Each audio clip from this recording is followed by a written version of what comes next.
all right with everybody? Okay. Good evening, everyone. It's Elizabeth Longworth.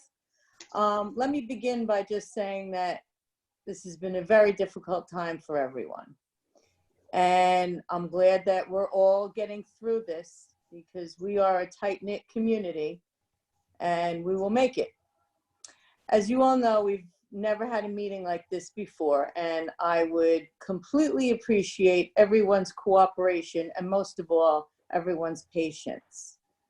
So I'd like to also thank Alan Owen, the Vice President, for putting this Zoom meeting together.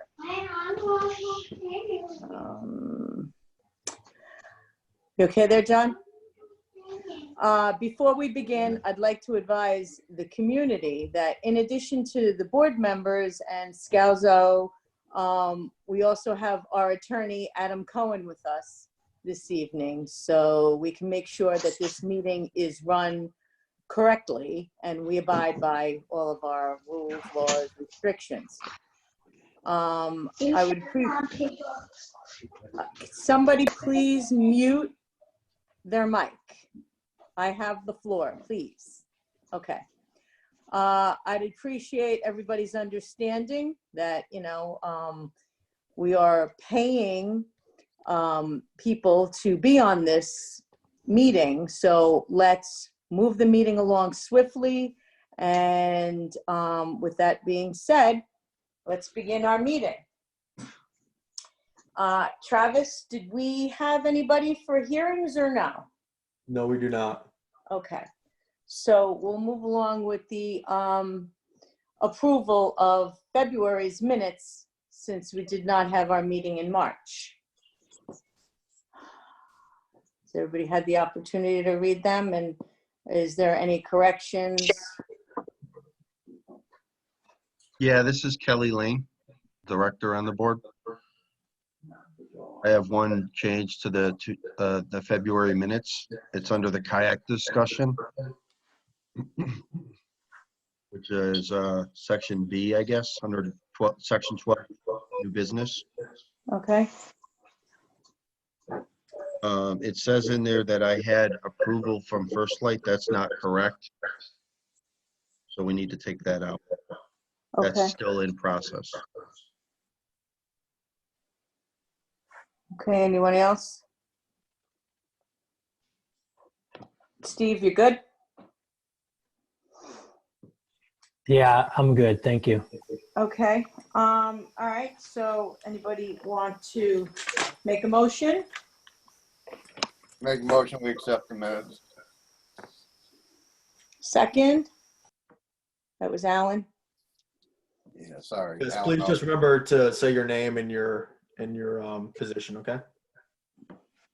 Anybody second that? This is Kelly Lane, director. I second it. All those in favor? This is good. Aye. Aye. Okay, so are we Aye. not? Aye. I'm trying to find my hand. Sorry, I had to unmute myself. John Lepler. Anybody opposed? Okay. The minutes have been approved. All right, moving right along. Do we have a guest speaker? I'm assuming not. No, we do not. Okay, public comment, first public comment. And again, are they raising their hands and saying your name and your address? And please, again, we are would like a time restriction or a time limit. I do not want to be rude and cut you off, but we have a lot to cover and we have a lot of people that have a lot to say, and time is of the essence. Liz, this is Travis with Scalzo. Maybe Alan can review the participants raising their hands and he can call on the person specifically. Correct. In order. Yep, that was our plan. Okay. I don't know who iPad is.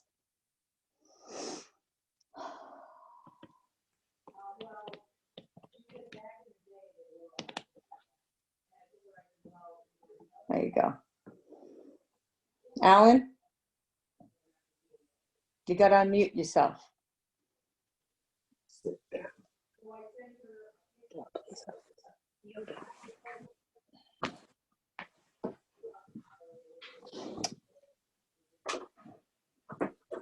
This is Steve Dwyer. Do I have the floor?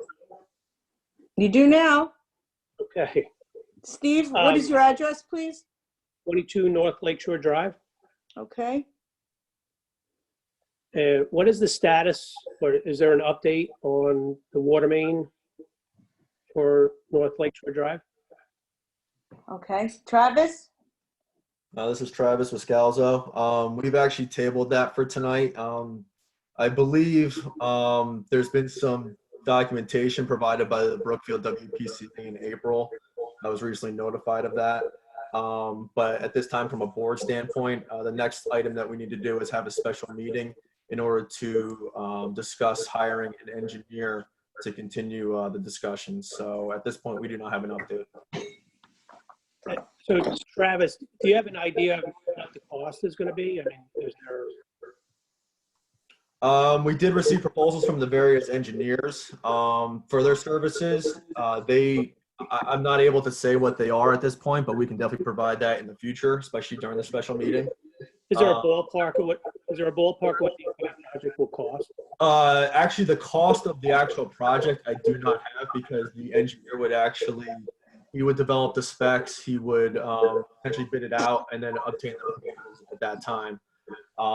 So I think we got a proposal prior to the engineers at one point, and it was a couple $100,000, but it wasn't anything concrete.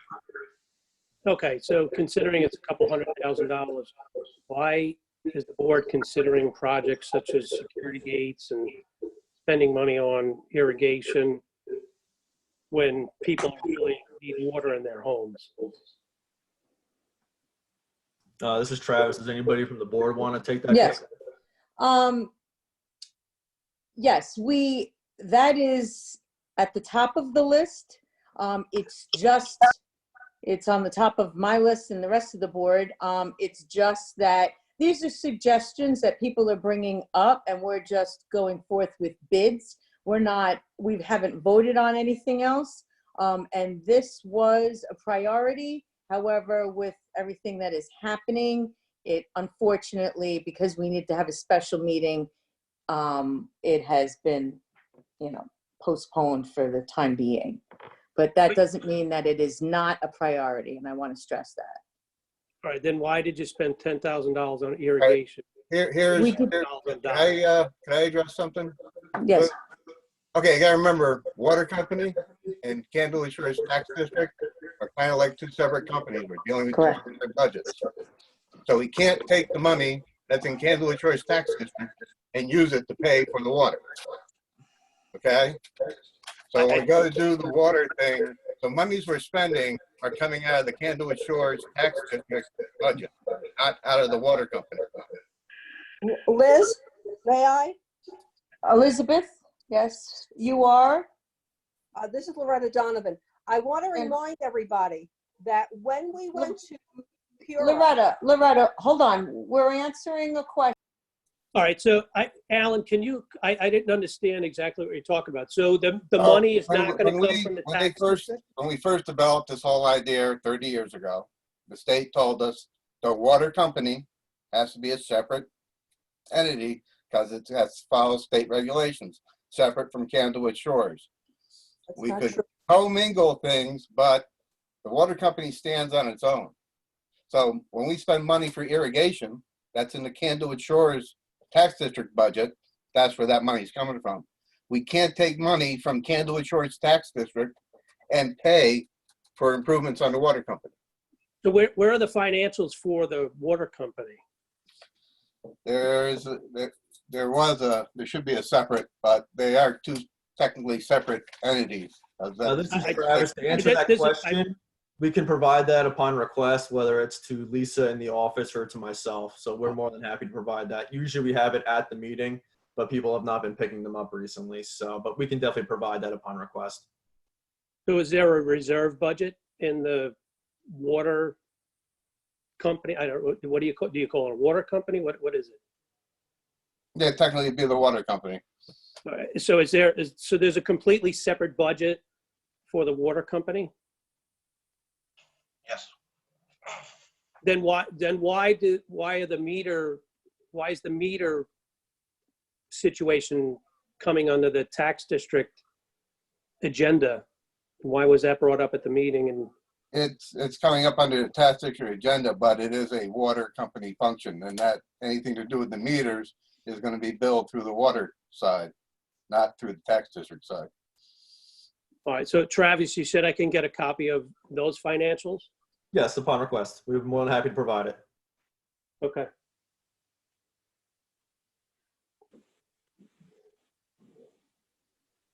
Yeah, I'm going to mute myself. Thank you.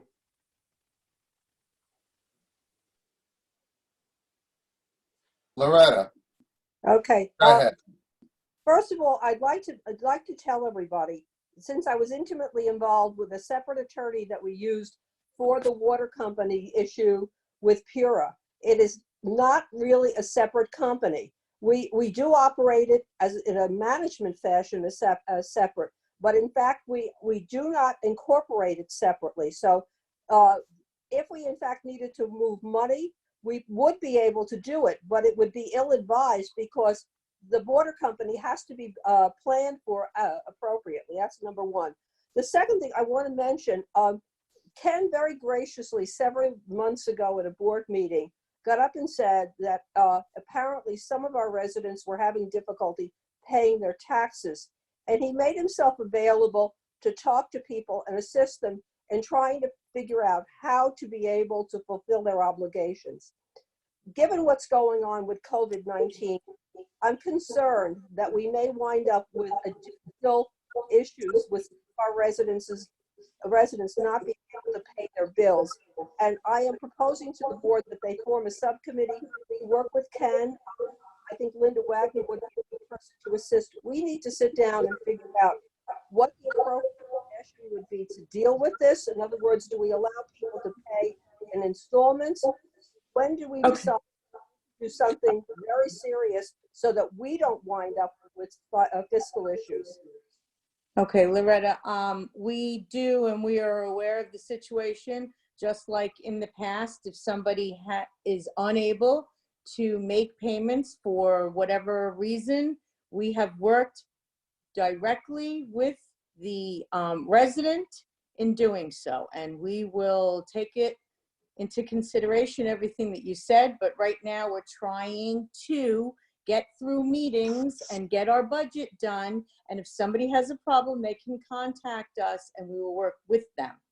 But we're having a hard enough time getting volunteers for various other committees, so to you know, start another committee, you know, we have things in place to work with people that are unable to make their payments. We understand, and I'm doing it at work right now. Thank you. Anything else? Yeah, it's Ken, the treasurer. Okay. Loretta, yes, definitely. I've been saying it for every month, and I'll say it again. If anybody does have a problem with any of their bills, please call Scalzo, and we will work out a payment plan. All right? We don't want anybody not paying, so please do that. And in light of the situation and what's going on, we may discuss more pushing, giving everybody another month to pay too. So we will work on that. Okay? We're understanding. Okay. Thank you. I'm sorry, this is Travis. I'd like to make a comment. Alan, can you confirm that if we receive chats, they are recorded under the recording? I just want to make sure that the homeowners are aware of that. Yes, anything, chats, all that are recorded down as well. Recording chats, anything you do is recorded. I did receive one, and I'm sorry for jumping in, but this is Travis again. And just to answer the person who contacted me, I just, for any kind of request for financial information, you know, for the water, you know, or the tax district, please feel free to email me separately, and I'll be more than happy to provide it. Okay. I see that Kevin O'Connor has his hand up. Alan, can you unmute him? I'm working. I got, actually up on the top, I got Christine O'Connor. Yeah, that's Kevin. All right.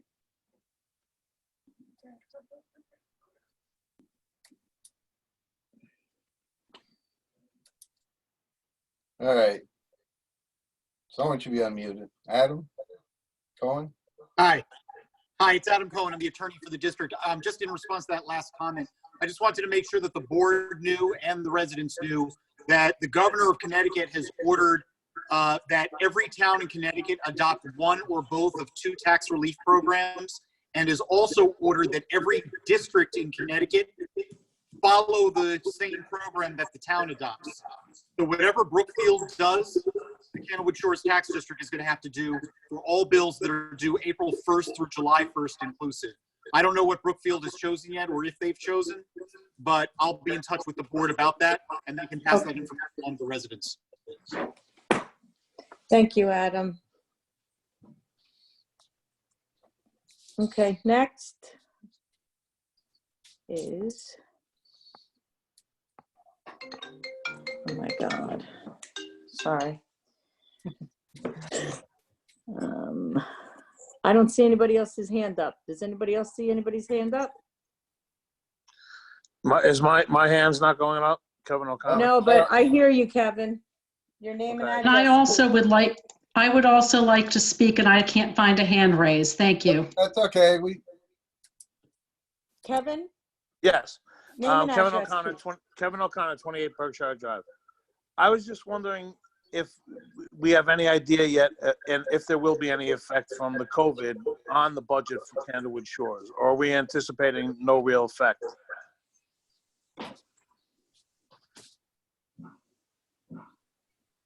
It's Ken, there's no effect right now. Yep. Okay. Thank you. You're welcome. Carol? Carol Dories, 80 North Lakeshore Drive. This is the time of year that we would be doing the annual community survey.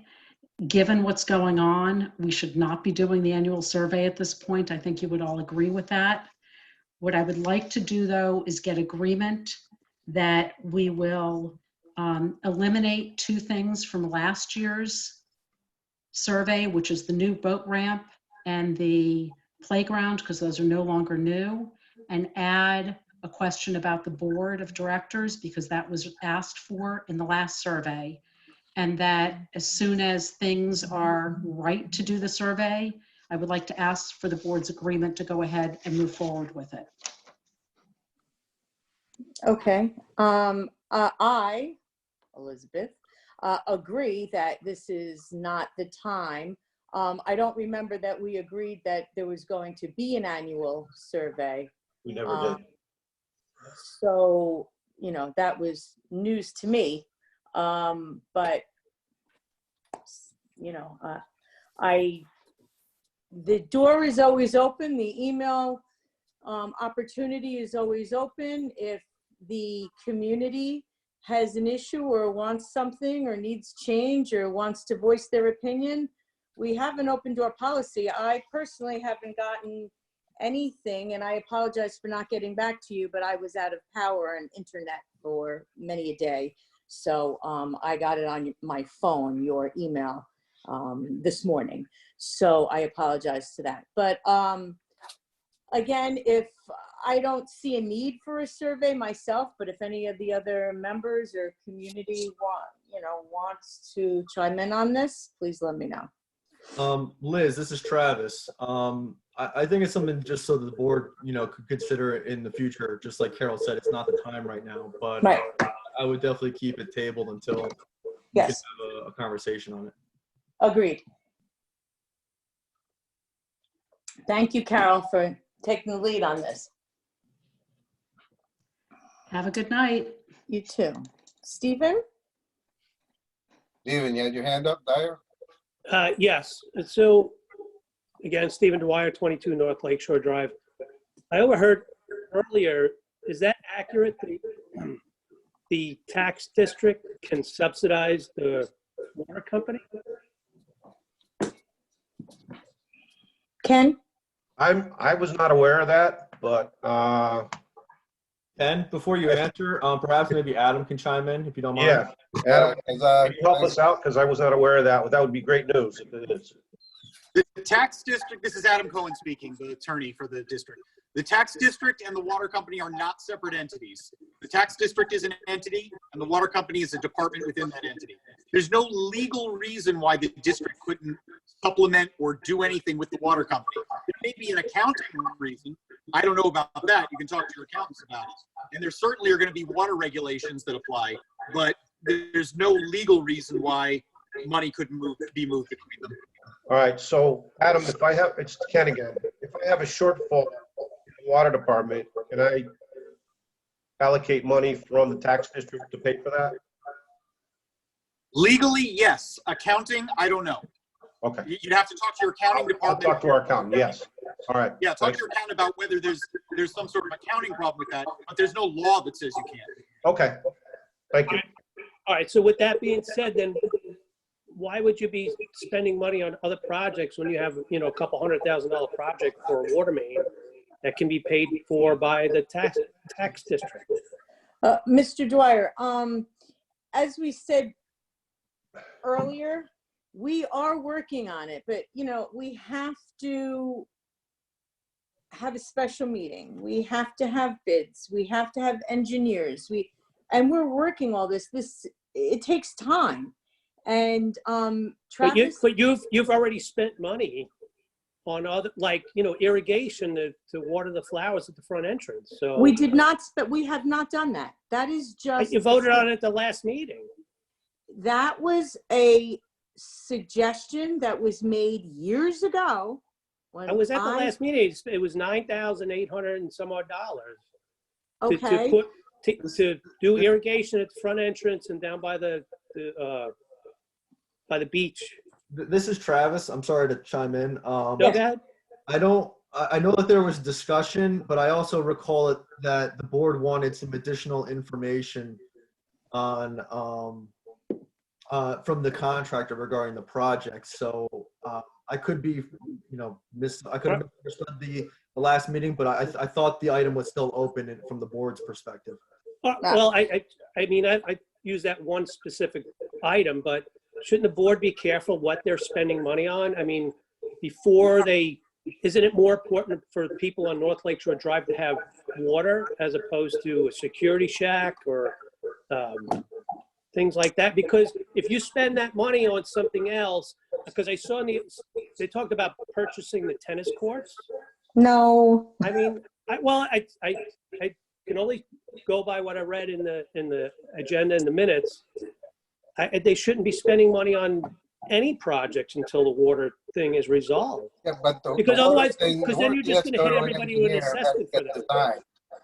I'm sorry. Say it again. We could be talking months before we're ready to move on a water project. Okay, it's got to get designed. The engineer has to do his thing. Everything has to be done.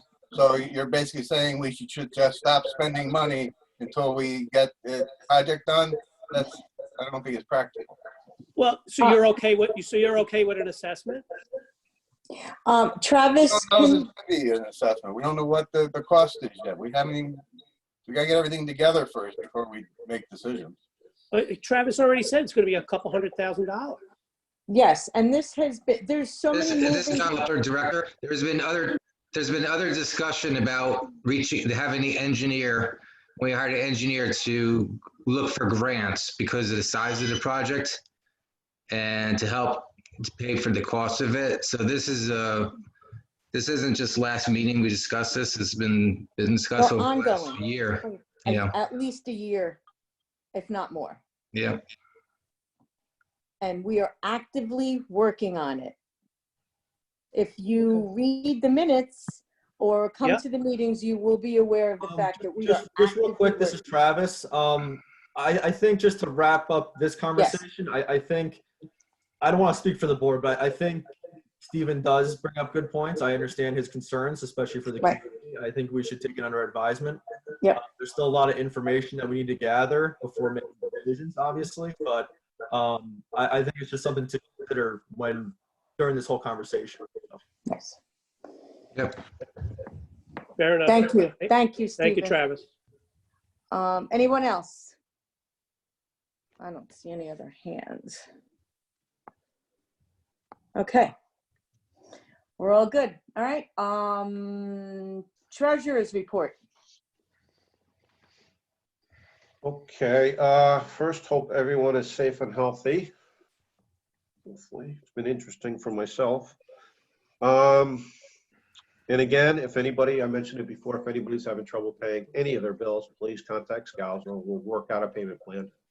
We've been doing that ever since I took over, and I know we've been doing that for longer. So please, we don't want anybody to go astray.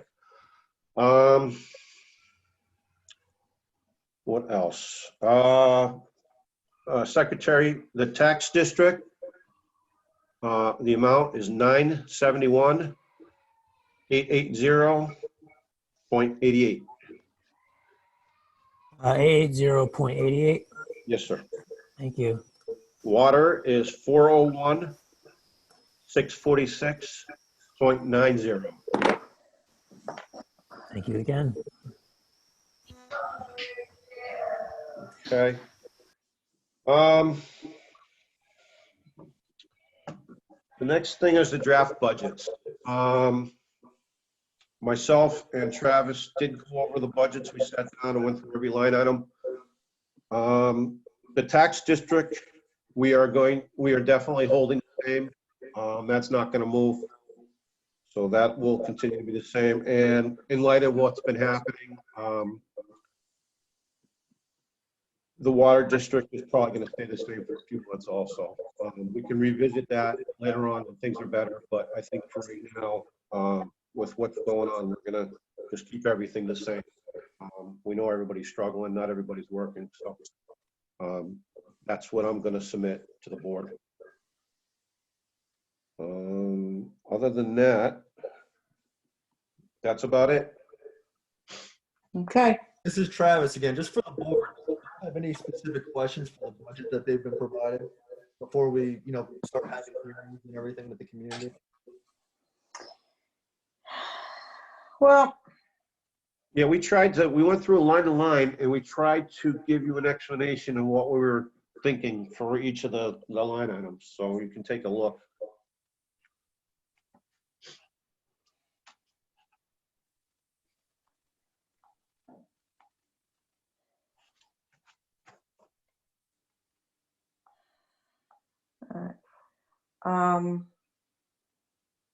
I'm looking at that second balance sheet. This is in the packet. Yeah, I'm looking at it. It's just 30-something pages on my iPhone. I thumbed through it. Did anybody have any, I went through of course, the detailed account overview.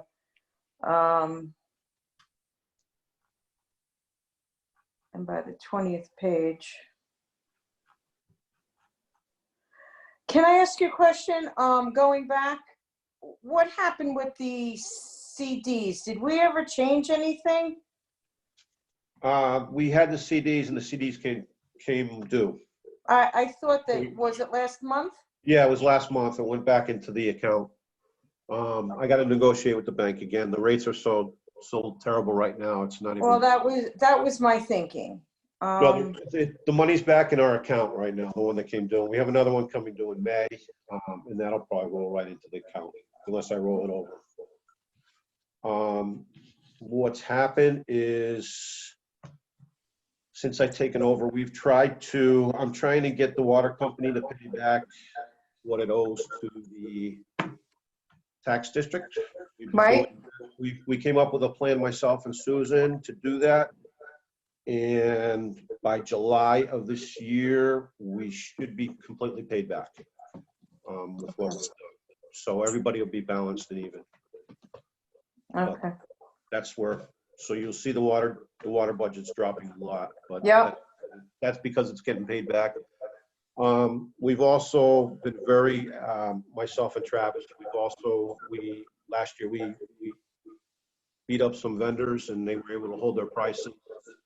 I negotiated a new oil contract. I lowered the price by 20. I called the cable company and got rid of a line to save money. We're also going to, because Lisa's in the office now, been doing a great job cleaning and doing stuff, and people that rent the room have been doing a great job. We're going to go down to once a month for the cleaning. That'll save us another $150. So overall, we're looking for ways to save money. Okay. So we've been pretty okay in doing it. So All right. things will stay the same. Okay, anybody else on the board regarding the budget?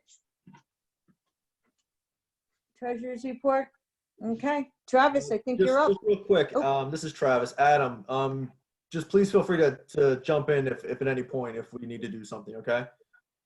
Absolutely. Thank you. Okay. All right, Travis, I think you're up. Management report. Okay, bear with me for a second. It's the 50th page. Okay, so the first item has been on the action list for a few months now. This is tied to the water main and grants. This is going to be, again, tied to the engineer that is hired by the tax district to look for state and possible federal grants. So that's in progress. We were supposed to be on track for the speed humps for April, and from my understanding, we're still on track for April. However, with the virus, I don't know if that's going to push the vendor back at all, but the contracts have been signed. We're put on their schedule. But again, with the virus, I don't know if that's going to push us back, but we were supposed to be for April. Ken and I worked on the draft budget. We received the additional information for the irrigation company. We have to follow up with the Brookfield Police Department regarding the speed signs for the posts. I believe Adam said, Adam from CT Fence, not the attorney, stated that the posts were going to be done within a few days of the last meeting. So we'll just follow up with the police department. We filled out the permit for the dock wall and we moved forward with that.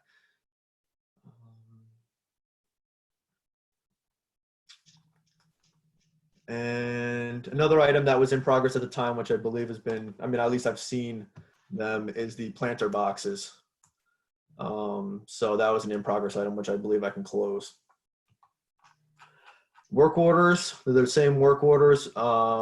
These work orders are just items that, so they don't drop off. We have there's a 5-year plan regarding various different things. Charter updates, the water meter system upgrade that we continue to talk about, the Candlewoodshores 75th anniversary, and boat docks. So those items are still open just for discussion. And at this point, that is my report. Yeah, so the boat dock's technically done. Can you repeat that, please? I went down, looked at our docks. They're done. The docks are done. The docks are done. That's two different things. I think he's talking about boat docks instead of moorings. Versus Yes. docks that we had put in. Yes, there at one point there was like marina dock discussion. Right. Oh, okay. Okay. That was easy enough. Committee reports. Beautification. Well, the new boxes are in, and flowers will be planted as soon as, well, prior to the Memorial Day. And everybody saw the beautiful flowers at the front entrance. You're welcome. And that's it. We're going forth with, we may rearrange a couple of things at the front, but that's about it. We're right on schedule. Recreation? Hi, John Leffler, Director. And I think there was a little discussion on what to do with this year's budget if we're not doing anything. I think we'll be fine in a little bit, but if not, if we could hold money back from this year and put it towards next year's 75th anniversary party. But that's it. Everything's on hold right now. I have to unmute myself. Stop muting me. All right. All right. Thank you. Yeah. Safety committee. Is there somebody here for safety committee? I'm here. And who are you? Mike Bonamart, 24 Longview Drive. Okay. We have not met since the last meeting, but you know, one kind of thought that I was having, which was obviously depending on what goes on with the social distancing, has there been any thoughts or plans as far as like the common areas, as far as the beach? Meaning to close the beach? Well, I mean, I did not even want to, I did not want to verbalize that, but obviously that was the thought. But now I would, obviously that would be the furthest thought from at last resort, obviously. Well, that would be my open door to reach out to the community at whole. And I think that, again, I hate to seem so cliche, but we're all in this together. We are. And I look out my window and I see a number of people's children getting out of cars and not social distancing. I think that we are all adults and we all have to take responsibility for ourselves and our family. And we are not in the policing business. And I think that everybody would want to get out onto their boat and, you know, go out with your family if need be on a beautiful day. So if we all work together, we will not be forced to close the rest of the beach area and the boat docks, etc. I don't know, Adam Cohen, what the latest is, and are we able to, you know, close the boat dock and beach if need be? Elizabeth, can I throw in one quick question too? My thought was that if it came to the part of doing, like, is it possible even to limit possibly the number of people, you know, if that became a problem before having to shut anything? Because obviously we would want that to be the absolute last resort, but I don't know what legally. I don't know how we would be able to police that. I don't know that either. Just real quick, I don't want to speak for Adam. I'll let him speak in a few minutes, but obviously I think we need to continue to wait and see if the governor or the local municipalities, you know, like the town of Brookfield does anything. So we should continue to mirror that. So at this point, I don't think any decision's been made. I understand it's something that we definitely need to keep an eye on, but I think we have to be very careful on what we do to make sure we don't put anybody at risk. So I don't know if Adam wants to chime in a little bit. I don't know if he has any additional information, but if you do, please let us know. This is Adam Cohen, the attorney. The governor has issued an order that closes all recreational facilities. It didn't say beaches specifically, but it could certainly be read to include that. So I don't know. A lot of my communities have asked me, are the beaches closed by the governor's order? The answer is I don't really know, but probably. He didn't use the word beaches explicitly, but there's no question the district has the ability to close if they want to. I'm sorry, this is Travis. Would you include the beach area as in like the boat ramp as well, or would you consider those two separate issues? Because obviously you just want to see if people could at least launch their boats in the Right, lake. that's my thinking. Shut down. Same That's answer. impossible.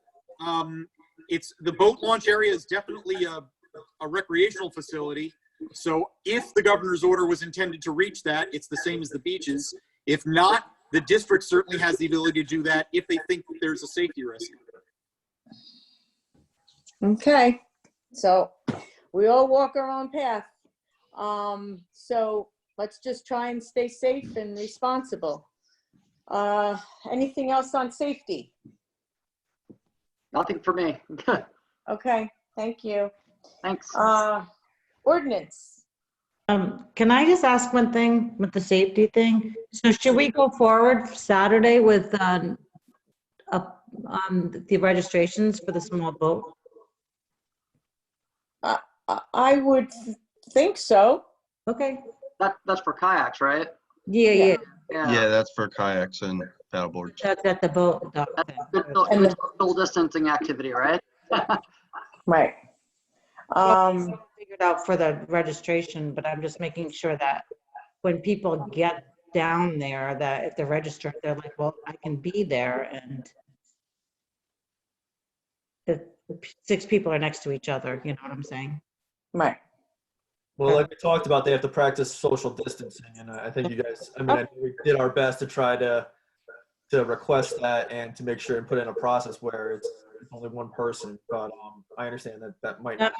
I mean, when they're at the boat, like, since I'm saying that they can be there at the boat ramp, putting their kayaks on. So again, it goes back to Elizabeth saying, use your common sense. As of now, the Okay. area is not closed, Okay. so Right. they just have to practice social. Common sense. Okay, thank Okay, ordinance, I believe that's Linda. Hi, Loretta. I'm sorry, Elizabeth, Liz.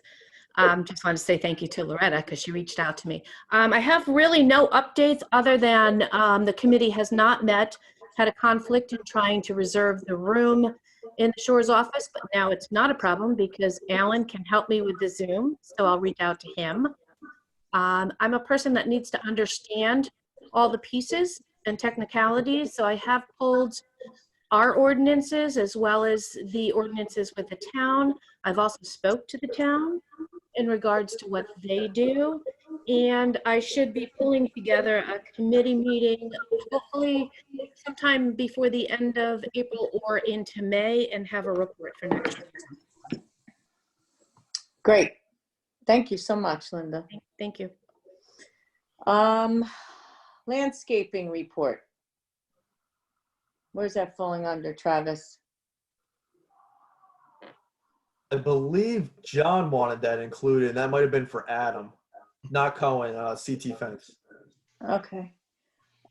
Is that the landscaping report for the drainage issue down in the beach area? It's for Adam to Okay. give a recap what's going on in the neighborhood so everyone knows what he is doing and working on, like branch pickup, leaf pickup. Oh, okay. Adam, you want everything that he's doing so the community knows where our money's going. Okay. Real quick before Adam starts, I apologize. This is Travis. I did get a communication asking, since we had that bad storm, do we have the ability to maybe push back the brush pickup, just because of some potential, extra branches and everything that may have come down on Monday. So I didn't know if the board wanted to discuss that. Adam? Yeah, not much to discuss. It's perfectly fine. We're staying set up for that. We have most of all the branches, brush picked up done. The only thing that's left is only from the storm, and there's not too much of that left. I think tomorrow, if the guys didn't finish tonight, tomorrow they're done with leaves, and we got to get a mowing in, and we should be done with all of brush, leaves that are currently out, first mowing by the end of this week, day after tomorrow. Adam, it's Travis. I have a question. If we're going to continue with the brush, how long do you want? We can send out an email. I just want to give people a deadline so they're not, providing it, a week after the deadline. So what do you feel comfortable with? I mean, if we want to do to, next Friday after this one, that's fine. I don't have a problem with that. Well, Give them another week. Can I chime in for a minute? Since a lot of people are home, a lot of people are working, a lot of people are doing a little more than they usually do, I invite that. So their houses are prettier and projects get done rather swiftly. So can we give them a little longer than usual? Well, yeah, I think we're past it now, and the brush pickup this spring it's been huge because people being home. I don't have a problem giving another week, all next week until the end of the week, if you think that may be long enough. There's just, there's a point where we've got to start moving on to other stuff here pretty quick. All right, so today's the 15th. When do you think? Whatever next Friday is. If That's that, the if, 24th? yeah, I mean, that's fine with me. I don't think it'll last.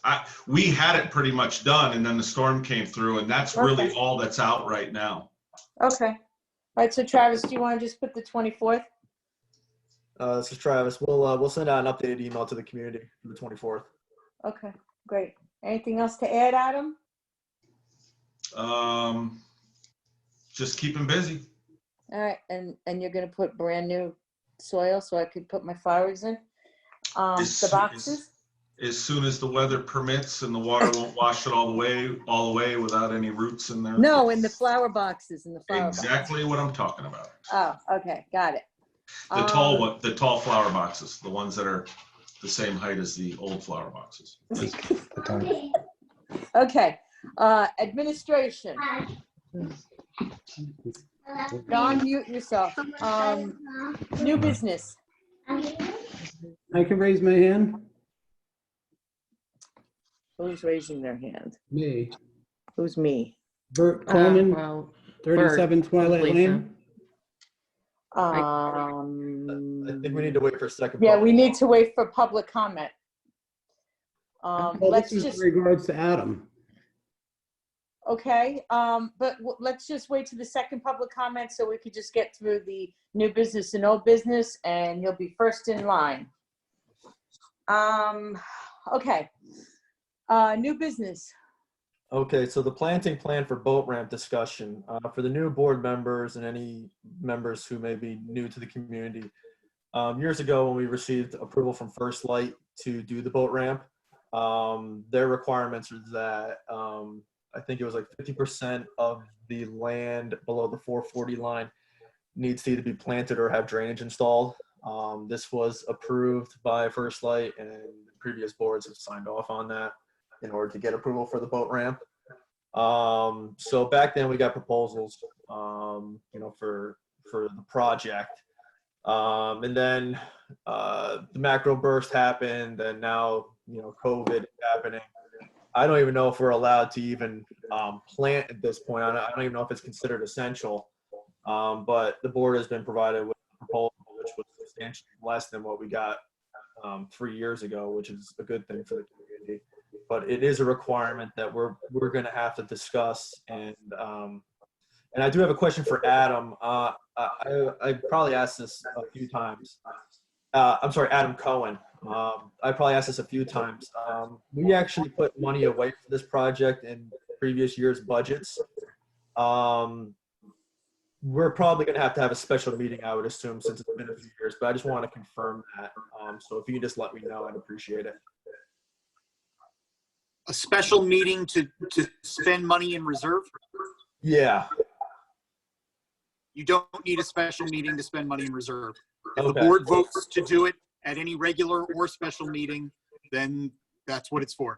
So even if it's over the $10,000 limit? You want to sign a contract? Yes, we're going to want to sign a contract. We put the money away years ago, but we want to sign a contract that's going to be for $10,000. Right. The law says that if you want to spend more than $10,000, the unit owners just need to approve it at some point. If they approved it when they approved the budget that set that money aside, then it's done. Oh, okay. If that wasn't the case, they would need to approve the contract itself. No, that was the case because we put the money away as a capital improvement in a budget. As long as at some point the voters by majority approved dedicating that money for this project, then you're good. All right, thank you. Yep. So I do have a proposal in here, but I don't know if we're really going to be able to do anything at this point. I will ask Adam again. Is there anything that came down from the governor for new plantings? I know in New York, they're basically saying new plantings is not an essential service. So landscapers aren't allowed to do that. They're only allowed to do their regular maintenance. Is there something similar in Connecticut that may have been passed recently? I don't think that there is, but I can check.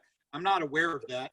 Well, I know there is one in New York, so I don't know. I had a landscaper come to my house today, so I'd like to. Don't tell. No, Connecticut is not as strict as New York. All right, so just so you know, we have reached out to First Light regarding this issue, and we're waiting to hear back because it is very, when it was originally done, it was very elaborate. We're going to see if we don't have to do as much, and there are other options that we want to show them. That would be in everyone's best interest and in our best interest monetarily. So we are working on it. We're just waiting to hear from First Light, and Kelly, and we're waiting. We've reached out twice now. So we will let you know as soon as we find out. But I agree that I don't think we could do anything right now. And we can't do anything till they respond. All right, next, radio licensing. This is Travis. I don't believe we need to do anything with this. I provided it just because it's a renewal. It renews in 2021, but I think this is associated with previous meters being able, using phone lines and able to get information from the meters. Since we're It may be a moot point. Yeah, we don't. I mean, right now the phone lines haven't been working since even before we took over management. And also we're gonna be looking to go to cellular. So I included it, but I don't think we need to do anything with this at this point. Okay. What about the American pool? This is for the beach. Okay. So this was actually, every year it's approved in the budget. It's for the attendants and the lifeguards for the beach area. I was looking to get approval from the board on this. We were going to just continue to move forward as business as usual, but as Adam stated, Adam Cohen, the beach may or may not actually be closed. So I would still ask for permission, for approvals in case we're able to open up the beach. But just FYI, I mean, we might have, I don't know if we're gonna have to delay it or close it down in the future. Okay. So, but I do want to let the community know that I have personally requested that we change up the lifeguards every so often because they get a little too comfortable, and for the safety of all involved. We did request, did we not, Travis, to yes, we did. see some new faces? Yes, as we far did. as lifeguards. We should expect the new faces as well. Okay, so all right, so I need a board member to make a motion to accept and provide the dollar figure, minus sales tax, obviously, because we're tax exempt, and then just need to have a second and a vote. Travis, I just have a quick question before we vote on this. How many lifeguards is this for? It depends on the day. It can range, just bear with me for a second. I think it ranges from 2, 3. I think it's 3 to 4 or 5. I think we do at a particular time. It's different 3 during the week, and on the weekends it's 4 or 5. And what's the metric that you use, I guess, to determine the number of lifeguards that you need?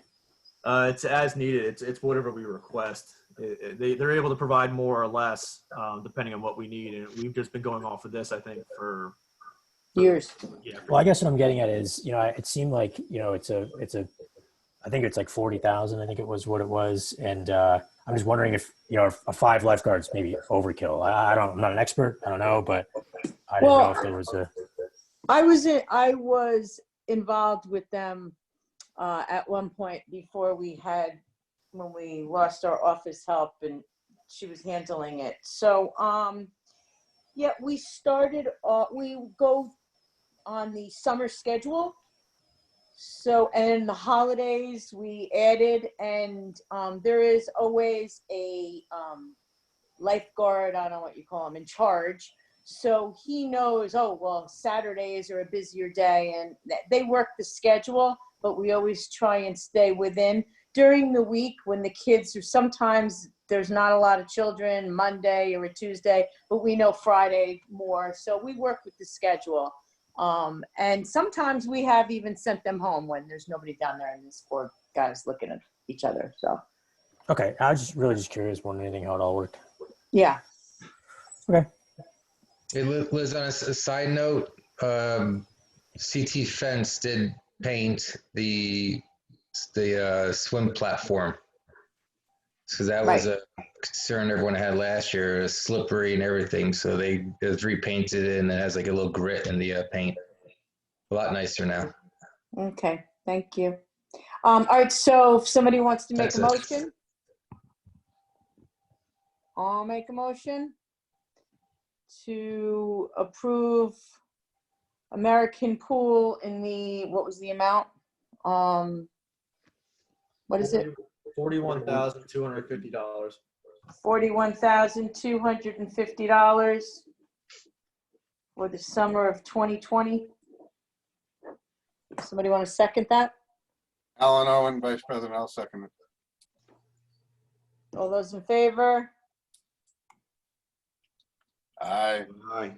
Aye. Aye. Opposed? Okay. Terry, second public comment. Okay.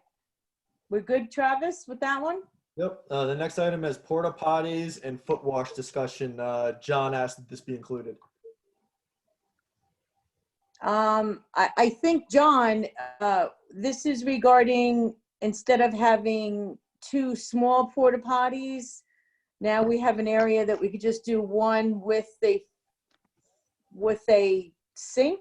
Is that what this Well, is we were about? looking at, yeah, John Lepler, director. We're looking at doing a larger porta john. Travis actually did right after the meeting. He sent me what the company that we rent from has, and they actually don't have anything that we're kind of looking for.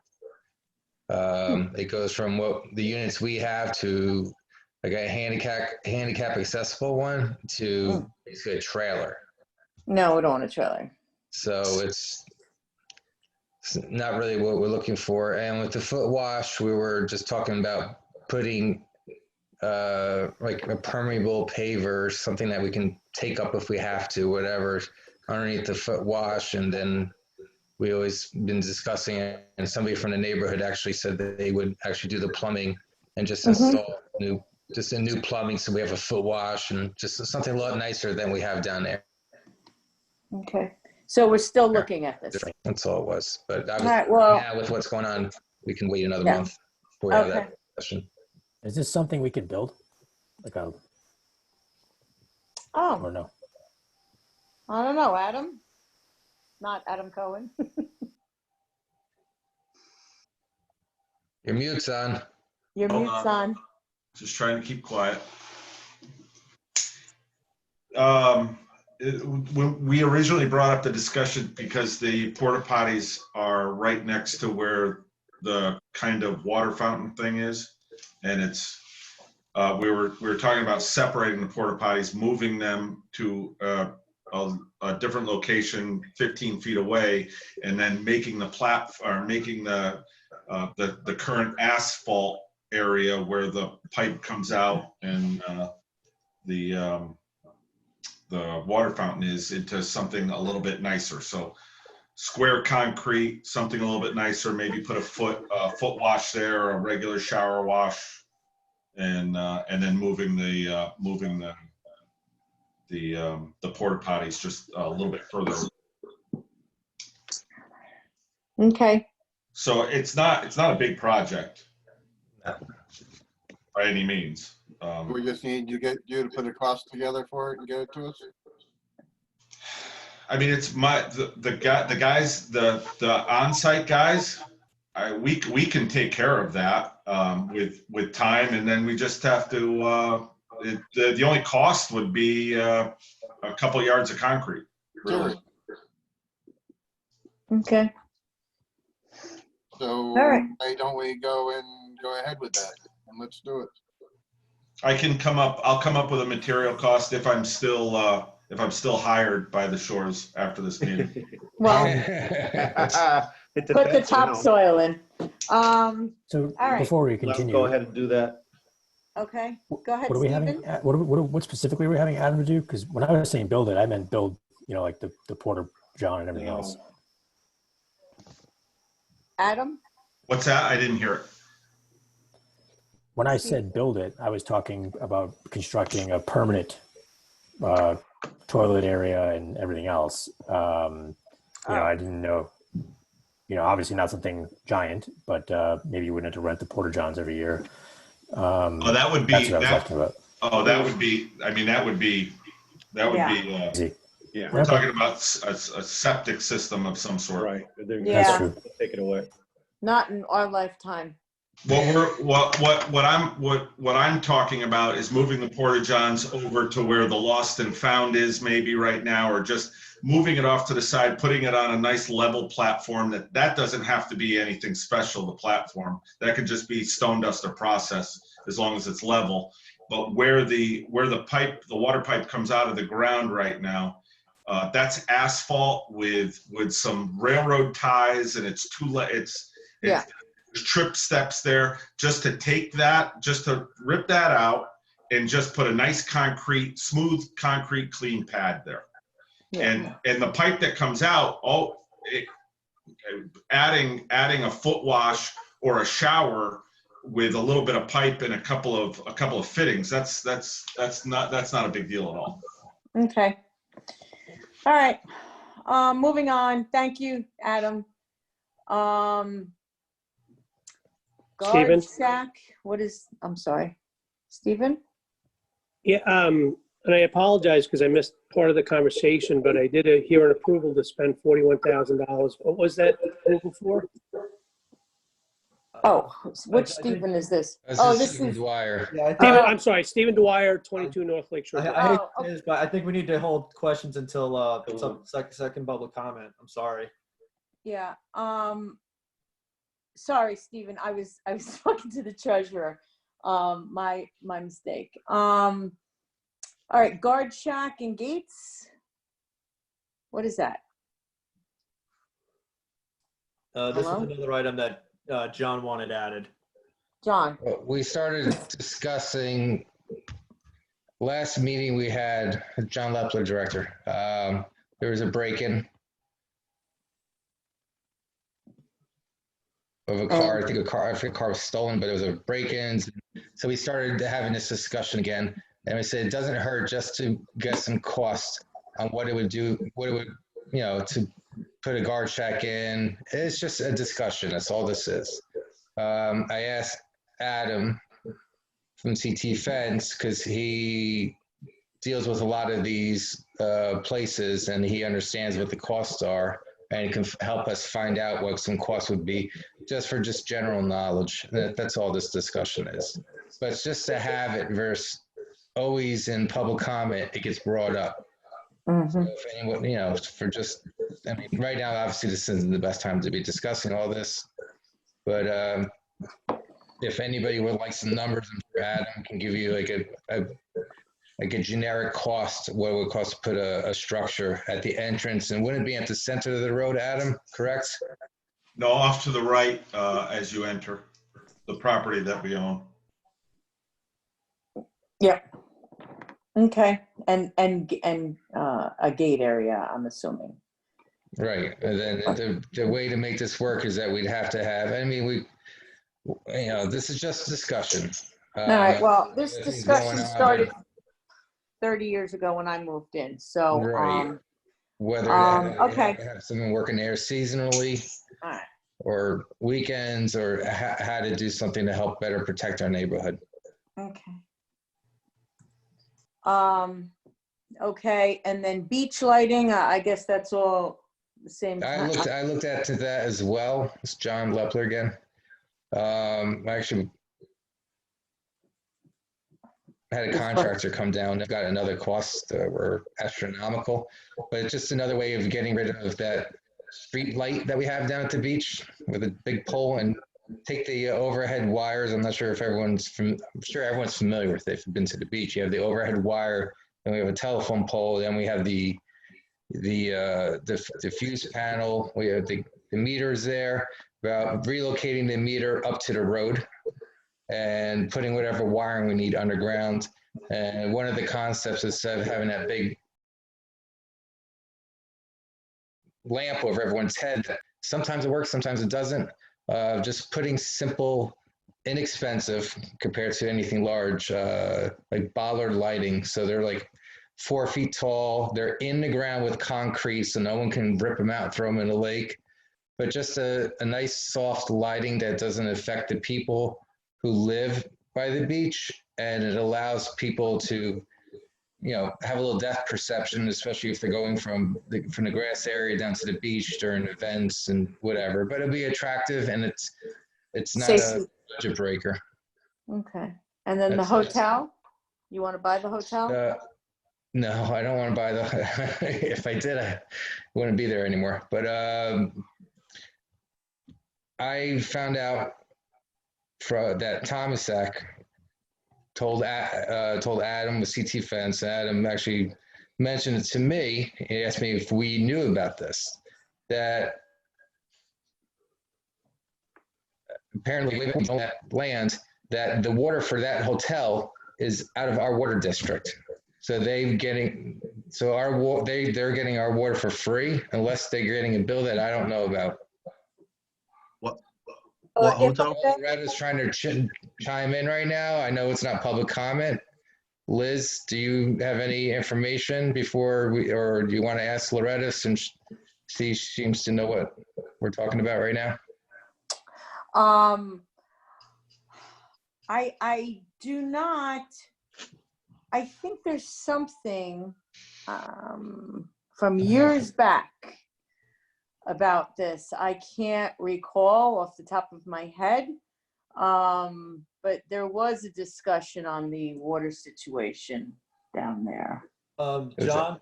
Yes, Travis. You know, before we open this up, let me take a look at our billing, because that's with accounting. And let me see if we're already billing. Okay, because I know there's a fire hydrant down there. It's out of service. So obviously that comes down from our side. So it came from the town, but. Okay. All right, Travis, it's a good idea. Liz, you might not.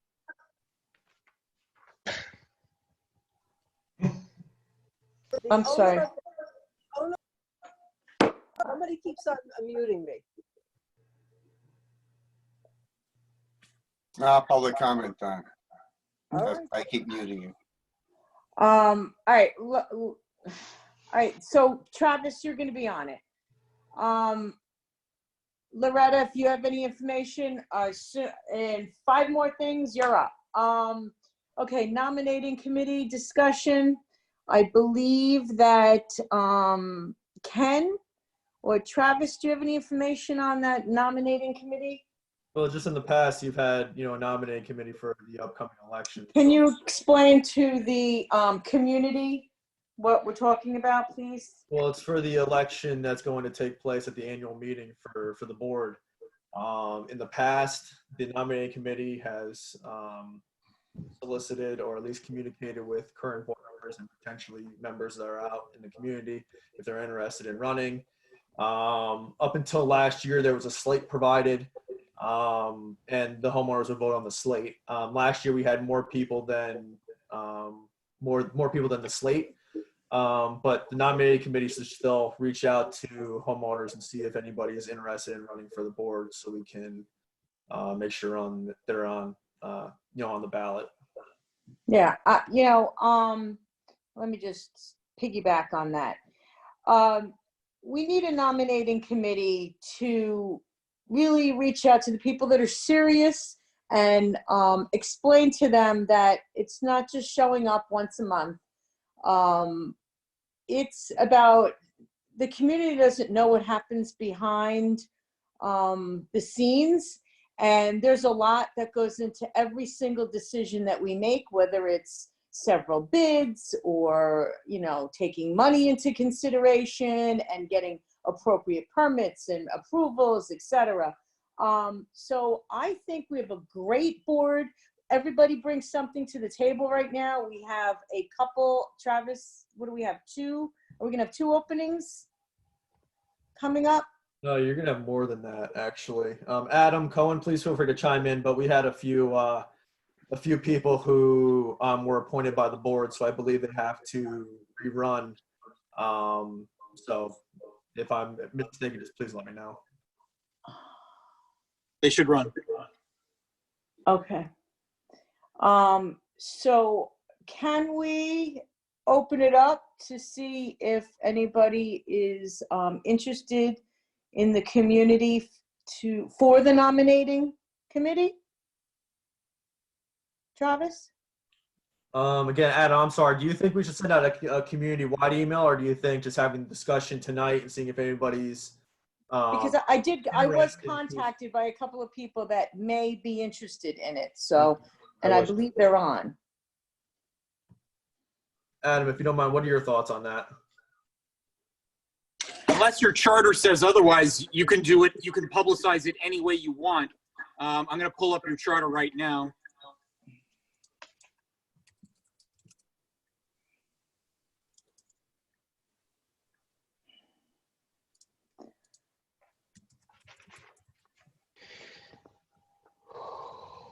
All right, any voter of the district is eligible to run and serve as a director. Nominations may be submitted by any voter, but must be submitted to the nominating committee in writing at least 30 days in advance of the election, unless the number of nominations by that deadline is fewer than the number of seats on the board to be filled. So it doesn't say anything about how to publicize. You can do it any way you want. Okay. I think that's what happened last year, is we had, a couple of people, and then they didn't show up when we had the meeting. And then all these people stood up and they weren't on the slate, and it was mayhem. So I want to be a little more organized this year.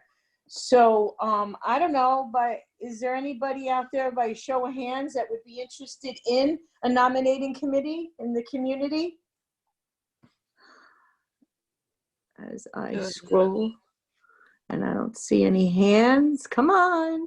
But you might want to give them a little time. They might be looking for a hand. Stephen Dwyer raised his hand. Oh, okay. Lisa's raising a hand. McGuire. Okay, Stephen Dwyer. Yes. Hi. Are you interested in the nominating committee? Yes, I am. Oh, great. And it looks like Lisa McGuire, who is the director, is raising her hand. Are you interested as well? Yeah. All right, great, awesome. Who else? Anybody else? Going once, going Liz? twice? Yes. Liz, Nancy Johnson contacted me, said she'd like to be on the alternate. Oh, okay. She can't get online. Oh, all right. Nancy, how do you spell Nancy's? Well, Lisa, you know Nancy. Yeah. I think you only want to have a few people. I don't think you want to have, like 15. So. Yeah. Okay. All right. So if you can, how do you want to handle this, Travis? You want them to just contact Lisa directly in the office, or you? How do you want to do this? I'm sorry. Are we talking about the people who just raised their hand, or? Yes. Yes. I can work with Lisa McGuire, so I can give her contact information, and she can reach out to homeowners, if that's okay. Okay. Just a quick question. Yes. Are these people who are going to serve on the nominating committee, or are these people interested in serving on the board? Both. No, these are nominating committee. No, but this is the nominating committee. So if there's 4 people on the they're nominating interested. committee and one wants to join the board. Well, no, I get that. I just Absolutely. wanted to make sure that I was writing the right thing. If these people are going to be part of the nominating committee, if they subsequently want to run on the board, that's fine too. Okay, the Stevens are confusing me. Sorry. Okay, got it. All right, so if you just contact Travis via email, that would be great. I'll reach out to Lisa. Okay. And if I have any issues, I'll reach out to the individual homeowners as well. All right, great. All right, kayak rack proposal. What's that about? This is for Adam from CT Fence. He provided a proposal to install an additional kayak rack. You guys actually had the proposal that was received. So I don't know if Adam, you want to talk about that or not? Sure, I have half of it done by accident. Okay,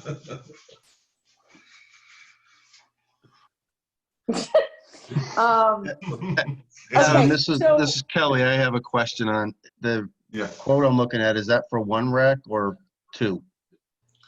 I believe it was just for one. Okay. all right, and is there a need for it? You would know, Kelly, more than I would. It's more of a want than a need, I guess. But a lot of people that register their small vessels want to have a spot inside the fence, because otherwise they have to lift their vessel up over top of the boat ramp gate. You know, and that's Well, not easy for some people to do. I don't know wouldn't why they? there's Wouldn't 3 they be? outside of the fence. There's none inside of the fence right now. Yeah, I think that was just poor engineering on all of our. We should have thought. I don't know. But all right. So how do you want to handle this? I think that it shouldn't be an issue. Why are they putting the kayaks or boats over the fence? They should have a key to the boat ramp, correct? That's a separate cost. Oh, so, oh, If so they don't if they want to, register their vessel, their small vessel, they don't automatically get a key to the boat ramp. right. But if they have a small vessel, aren't they like a dinghy? Aren't they going out to a boat? If they have a mooring, then they automatically get a small vessel spot as part of the Okay. fee of their mooring, but that doesn't guarantee they're going to get a spot inside of the fence. Okay, got it. All right. So, Adam, you already made this?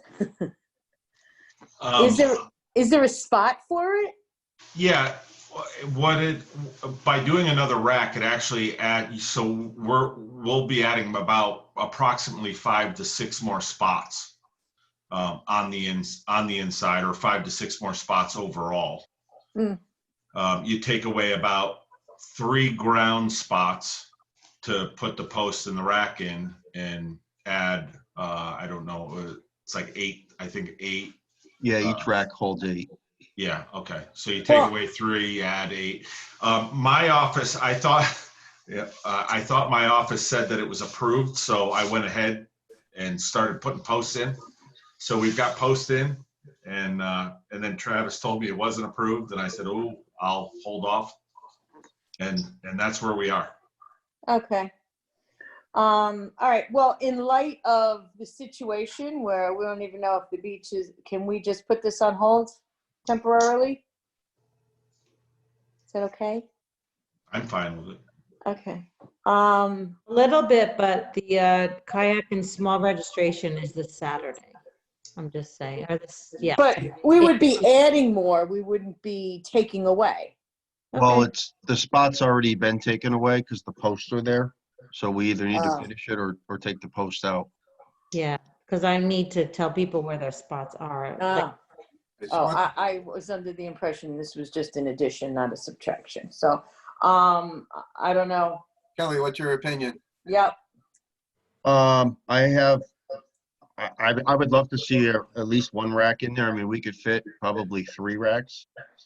I have questions though. Adam, is it possible to move one of the old racks inside the fence, or are they cemented in the ground? I don't know if the old ones are cemented in. Okay. They shouldn't be. Wood shouldn't be cemented in.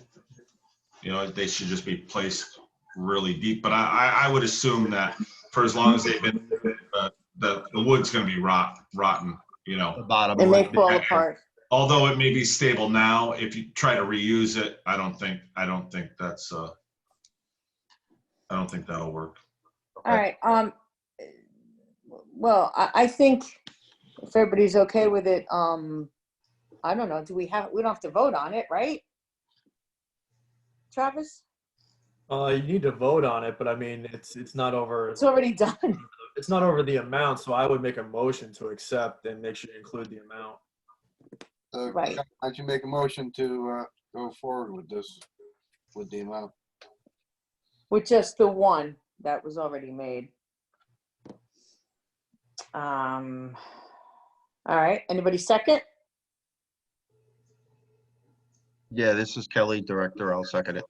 Just for the minutes, it's $3,000. Okay, that's So an awful lot of money. I would make a motion to include the dollar figure and the vendor. Alan? Yep, so there's the Connecticut fence to do the storage for the small boats, that's for $3,000. Kelly Lane, Director. I second it. All those in favor? Aye. Aye. Aye. Opposed? I don't hear anybody. It's your lucky day, Adam. Oh, I can definitely help with justification on it. You know, it'll take a two-man crew. I charge $1,500 a day for everything that we do, and the way that they were built, I don't really agree 100%, but they're built to last a bajillion years. We have to build them the same way so they all look the same. So actually, we brought a machine in there to drill the holes to put the 6x6s down in. It'll take my guys another 2 days to construct them 100% the way they were. So in my way of pricing things, I'm not making what I normally make on a daily basis for a two-man crew. Okay. So the way I do things, I'm giving you guys a deal. Really, I know it's hard. I know you think it looks simple, but if anybody wants to see how long it'll take two professional carpenters to make it look exactly the way it is, you'll see that it'll take a lot more than just a day. All right, so, and that's just the one rack, Yep. correct? Okay. Yep. All right. Old business. Another discussion. I think we need to postpone the irrigation discussion. Yeah, I agree. Connecticut fence and landscaping contract discussion. So CT Fence provided a 3-year contract. The year one, I'm just gonna say the dollar figures, and then Okay. year one is $194,670.03. Year two is $200,510.13, which would be a 3% increase after. Then year three would be $206,525.43. There is the potential, and Adam, I don't want to talk for you or anything like that, but Adam and I have been talking about the crack filling that's currently in the specs. So there may be a credit associated with that, or not. We're still negotiating. So if the board were to make a motion, I would say name the vendor, do the price, and say up to a certain amount, the amount that's provided. Just so everybody has an understanding, the year three price of $206,000 is actually the price of the previous vendor 2 years ago. So we're still going to be pretty good budget-wise over the span of 5 years.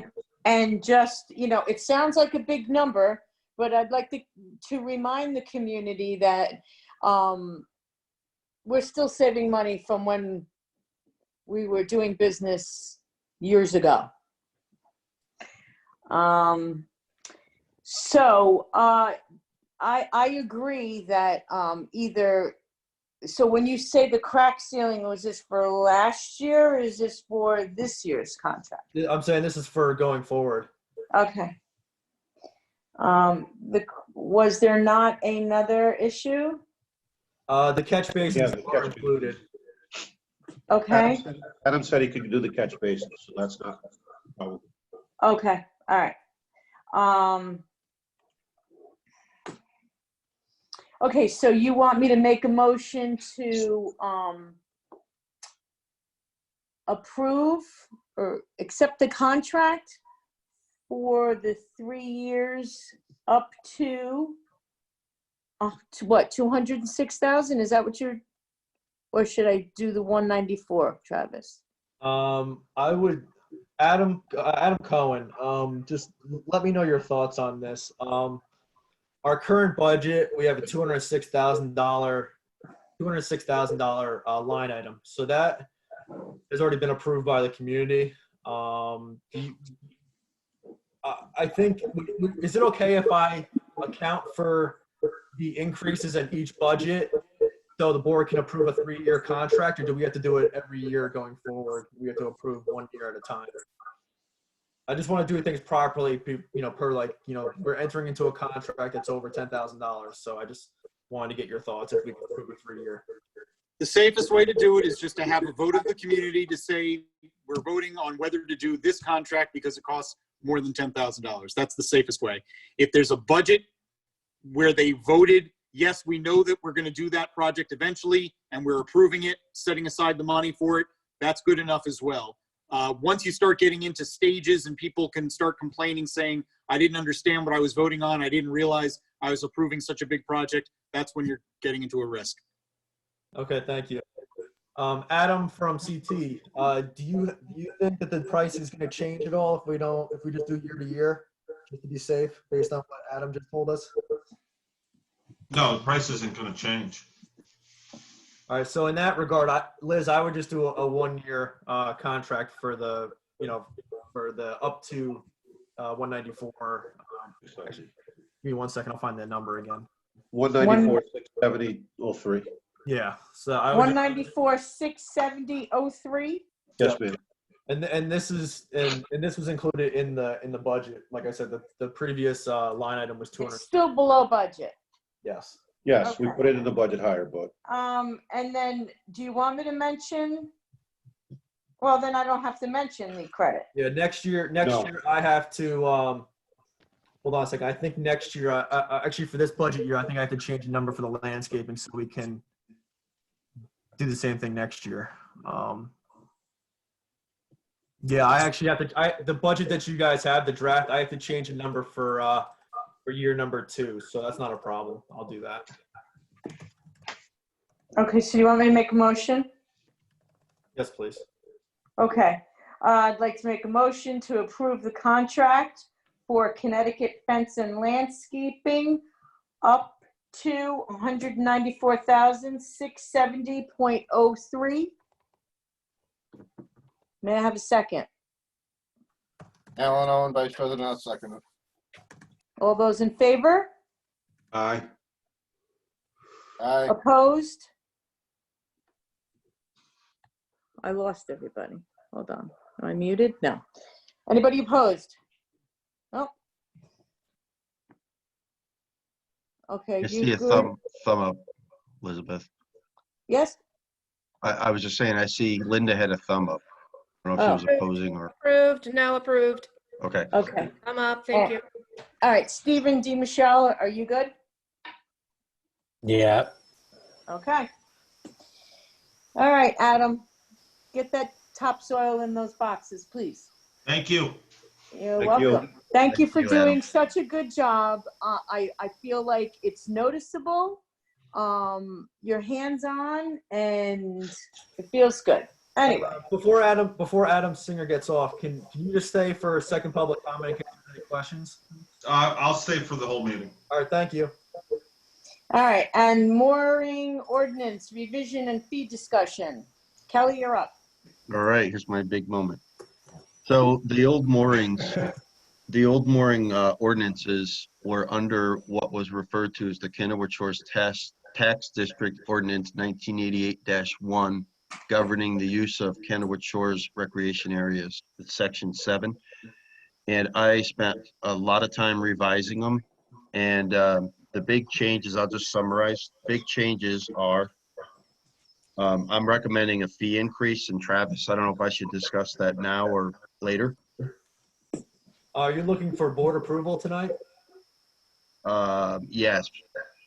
I think you should, because then again, Adam Cohen, if I'm correct, just jump in if I'm not correct. There's 2 options on how to push this through. It's either having a special meeting, which I think is like 15 days or something like that, or we can do what we did with the parking ordinance, where we put a legal ad out with the information, letting people see it after 30 days, it becomes an ordinance.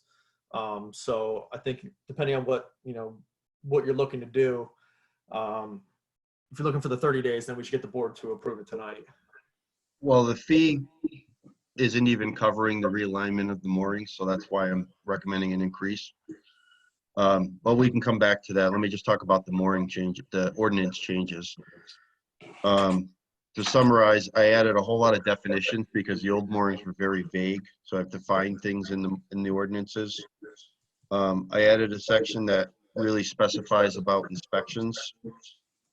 Currently, the inspections are required once a year. We're changing that to once every 3 years. In the past, it didn't specify who had to do the inspection. Going forward, we're recommending it's an approved service provider, and we're going to provide a list of different service providers to the community. Chains have to be replaced every 7 years or as required by inspection. There's a whole new section about the inspection and what's required in it. We want to eliminate, homeowners doing inspections themselves and things like that. We want to make sure it's being done by someone who's qualified to do the job and inspect the equipment.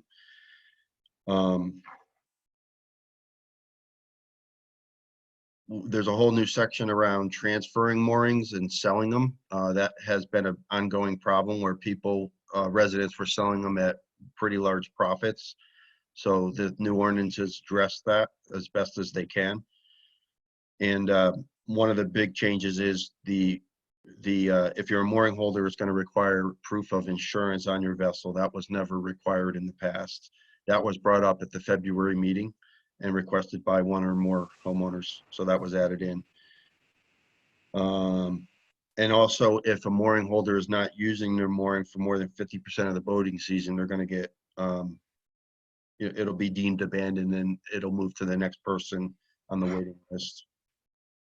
And then there's a new section on the small vessels too that didn't even exist before. So this is a whole new section.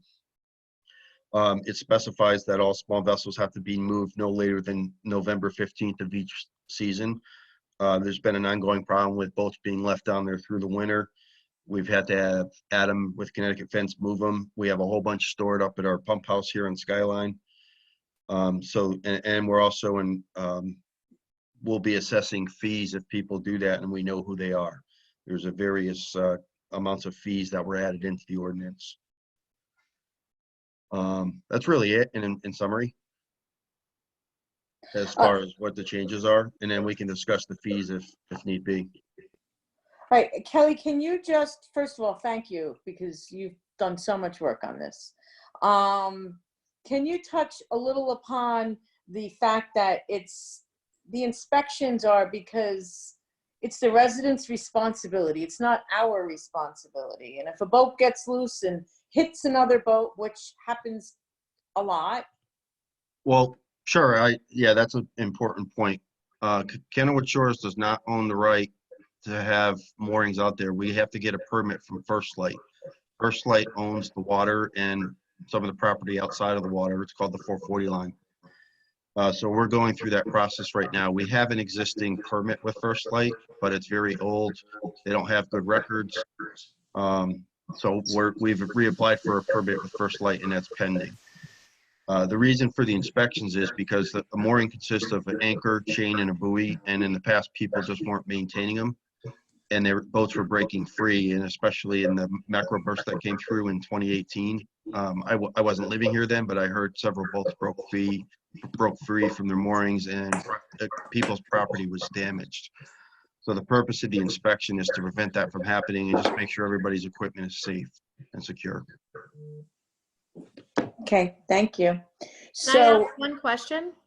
yes, Just the ordinance. I apologize if it's been sent and I haven't seen it, but has Attorney Cohen reviewed any of that document? Yes, he's reviewed it and suggested changes, and they were implemented. Okay. okay.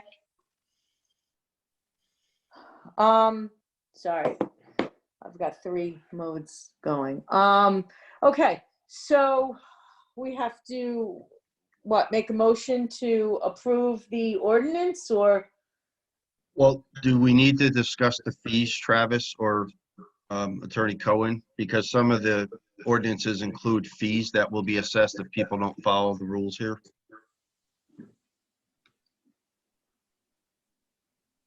Adam, Well, what are the fees? Adam, do Bill? we need to discuss them, or can we just keep them in the ordinance and send out the notification to the tax district?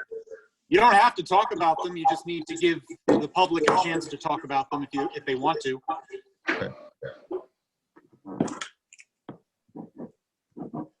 Well, the one fee that we do need to approve is the registration fee for moorings. It currently is at 100, and I'm recommending we increase that to 200 per year.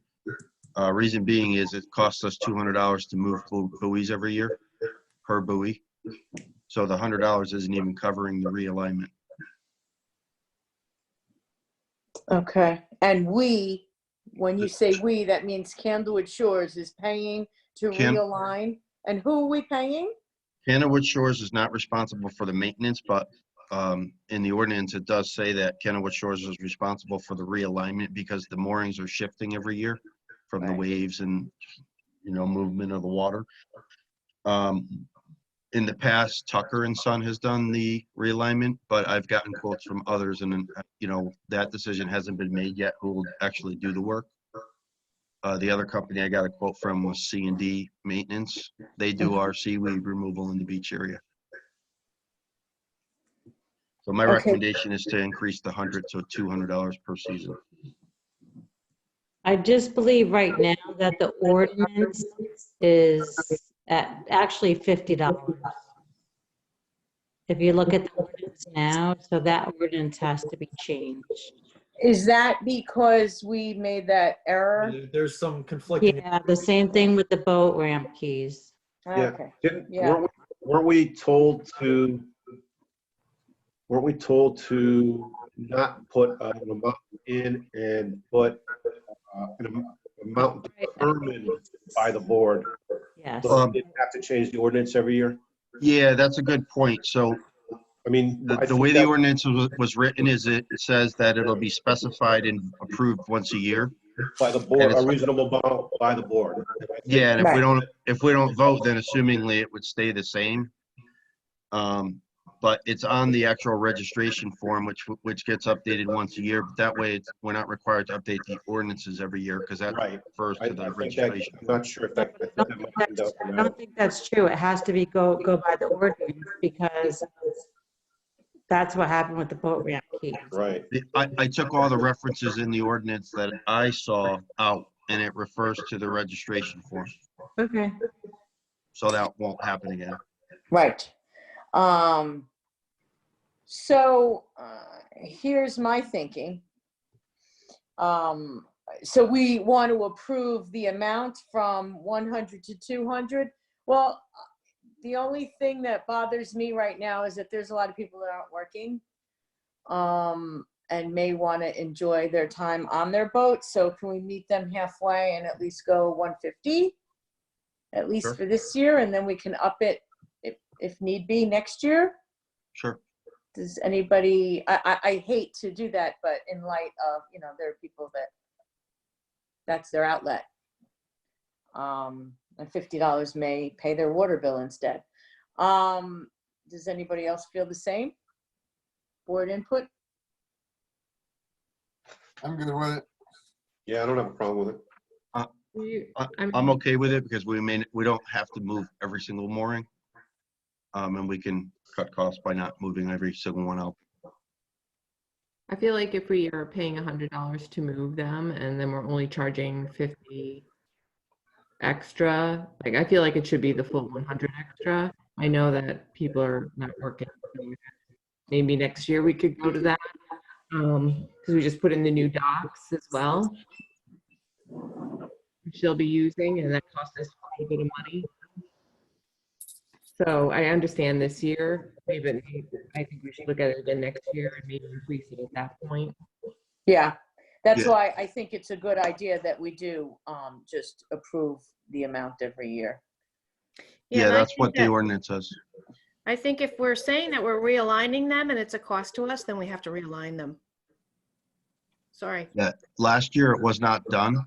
Well, And we only had about 6 or 7 boats out there.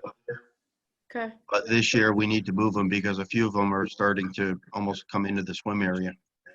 Okay, I agree. I We, noticed. we really that. need to move them, and unfortunately, when we move one, we've got to move more than one Right. because they have to not have enough swing radius around them so boats don't hit each other while they're tied to the mooring. Oh, I get it. All right, so if I made a motion for the mooring fees to be $150 for this coming year, From 100 to 150 or 100 to 200? I'm not sure what the existing fee is. I thought it was 100, but Lisa Oh, I'm Daly sorry. said it may be 50, but No, it's I'm recommending, or we're suggesting to go to 150 from I make a whatever it motion currently that is. we go to 150 for the mooring fees for this coming boating year. I'll second it. No, my question was that it was $100 on the registration fee, but the ordinance says $50. So we are legally obligated to charge what the ordinance says. And that's why we've got back to having to put all the money back to the keys. Right. Do you understand what I'm saying? But we're taking the amount out of the ordinance now. Yeah, Lisa, I see that. That's a bullet H under the old ordinance. That's been removed. Yeah, so when. So The this, 50, the so- $50 has been removed, and what it now says is that it's stated on the registration form, and it'll be approved every year on or before April 15th by the board. And if need be, if the attorney's recommendation is we need to say if we don't vote, then it stays the same, then I can add that in. But the way it's currently written in the new ordinances is that we're supposed to vote on it and approve it before April 15th of each year. $50 has been removed from the ordinance. oh, okay. I was just trying to be clear on it because this has been such, Yeah, that was the issue that came up last year, and that's been addressed. okay, okay. Okay, so Stephen, the treasurer. So you have Alan with making the motion, and you have me Yes. seconding it. All Yeah, those, so I have Alan made a motion for the mooring fees to increase to $150 for the coming voting year, which is seconded by Elizabeth. up to $150. Yes. Okay. And all those in favor? Can I Aye. ask one more question? Does the mooring cost include the key cost? Lisa? Does the mooring cost include the key cost? No. No, That's separate a cost. separate cost on top? Okay, I just wanted to double check. The mooring cost does include a small vessel wreck or spot for a dinghy, but it does not include a key. Okay. So that's why I was, it Yeah. adds up. Yeah. Okay. Aye. Well, Okay. the key cost is one time, I believe. You don't pay it every year. You pay it once and that's it. You have a key forever. How much is the deposit though? For a That you key, don't get back until you return the key? I think is $50. Is that right, Lisa? Well, that's my whole issue here is that it started off when I started working in the office, it was, I think it was $50 for a key and $200 deposit. Ken, are you still there? Yeah. So what was it, $50 and $200 for a deposit? But then nobody updated ordinances, and I had to go back and I had to refund people money. We refunded because the ordinance said one thing and then we were charging a different thing and we couldn't. Right. Right, So so if you don't we went return your back key and we- every year, you just leave $200 sitting there. No. Correct. You don't, no. You have to return your key and you get your money back. Right, No, so right. it's not like a one-time thing. No. Right now, the ordinance now says $20 for the key and a $50 deposit. So it's $70. Okay. But And it's then one you return time. your key every year. This is Adam Cohen. This is Adam Cohen. Can I just remind everyone that you're supposed to say your name and your title every time you speak? I know it gets bogged down, but we got to do what the order tells us to do. So this is Lisa McGuire, Director. The question is, if I get my key for $20 and I leave a $50 deposit, then I return the key. Next year, I do the same thing, $20, $50 deposit. Or do I just leave my $50 sitting there until I move away or die? You leave your $50 away till you die. Yeah. Okay, thank you, We Lisa. don't charge again. Okay. Yeah, because I have my key for 30 Yeah, years. we don't charge same every thing. year. Yeah. Yeah, the Okay. key's a one-time expense, as far Right. as I understand. Okay. Okay. So are we good with this? I lost track now. Yes, we increased the fee, the registration fee to Okay. $150. All right. And Any opposed? No? Yes, me, Linda. Okay, Linda Thank you. Wagner. Okay, Liz, this is Travis. yes, We're going to be heading into second public comment. Yep. I think we should start with, I believe, 37 had a comment or a question for Adam. Then Loretta had a comment for, I believe, most likely going to be the hotel. And I believe Stephen Dwyer had a question regarding the lifeguards. I Contract. promised him first dibs. Let's go in that Okay, order, and then we can take other questions from other homeowners. okay, and Lisa McGuire's husband as well. Okay. So who was first? Travis? It was 37. Okay, so we're going into second public comment. And is that, what's the name? 37 Twilight. Oh, hi. Hi. I just want to say you did a really bang-up job on the brush and the limb removal. And we've been doing a lot of walking in the neighborhood, and I noticed on North Lakeshore that the road's starting to like pull up from the old floor or the old the road. And I don't know if you can fix that before it becomes a major problem. Whereabouts is it? It's where they're doing the new house on the lake. Over by Rebecca's house. I don't know if you know Rebecca. So around the bend. When you come in, you make the right and you go down. It's a brand new house they just rebuilt right on the lake. The one on the right-hand side, yeah, Yeah, okay. they're doing a cinder block driveway there now. Yep, So okay. right there, there's like a big patch of blacktop that came out. I'll take a look. Comes a I'll major take a look at it tomorrow. That'd be wonderful. Yeah, no problem. That was it. Thank you so much. Thank you. Great job. Thanks. Thank you. Okay. This is Who is- Travis, and Loretta would be the next person. Okay, this is regarding the water billing for what some people call the hotel, okay? I'm sorry, Loretta, I can't hear you. But Loretta, before I begin, I did get information that the motel is paying us taxes on the water. Well, this is not about this is about why we build them and how we do, okay? About 4 years ago, the owner came to our board meeting and asked us if we could put water meters in each individual unit in the hotel. At that point, he had 1 meter, and because we were billing this very large quantity of water, it was a commercial rate. We told him what it would cost for 50 meters. I think there are 50 units in there. And he would have to pay for the water meters, which was an astronomical amount of money. And so he continued to pay at the commercial rate. The reason that we probably have them on our records is because I believe the Shores owned that building at one time. And so that's why we continue to offer them water, even though that property is no longer part of the Shores. They don't pay real taxes to us. Okay. Yes. All right. Is that it? That's it.